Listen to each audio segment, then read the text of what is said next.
Hello, and welcome to Wednesday's News Now webcast. I'm Leah Watkins with today's news. IHOP and Old South are no longer the only options for late-night food runs and all-night study sessions. Students now have a new place to go. Cafe Brazil is open and located on the street level of the Grandmark Apartments. It gives students a closer-to-campus option. The restaurant is now open 24 hours a day and serves breakfast, lunch, and dinner, but the menu is targeted towards breakfast foods. That and the $2 bottomless cups of coffee is sure to attract many students. 100 high school students from around the Metroplex got to experience what it's like to be a student at TCU. The high school students were paired with a Horned Frog College mentor and walked through a typical day, from going to class to even eating at the Blue. The TCU Inclusiveness and Intercultural Services co-programmed the event with the College Student for a Day and other organizations to give these students a glimpse of college life. The TCU Chapter Honor Society Pi Beta Kappa is celebrating its 40th anniversary of being the oldest academic honor society in America.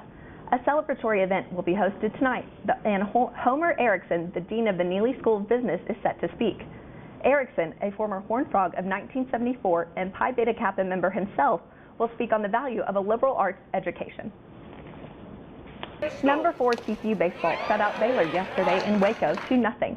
Freshman pitching duo Andrew Mitchell and Stephon Crichton were a stable force in gaining another Horned Frog win. Mitchell started the game strong, holding the Bears to only 2 hits in 6 2/3 innings, while Crichton closed out the game with the same force without allowing a single hit. The last time the Frogs took the win in Waco was in 2008 with a score of 4-3. TCU is now 3-1 and will be back on the mound this weekend for a series against Cal State Fullerton. In other sports news, the men of the Horned Frog tennis team welcome number 14 Texas A&M to the court tonight. The Aggies come into tonight's match after defeating number 13 Texas Tech, while TCU lost Baylor in its last match. However, in the history of the matchup of these two programs, TCU walks away on top with a 34-15 overall record over the Aggies. First serve is scheduled for 6 o'clock.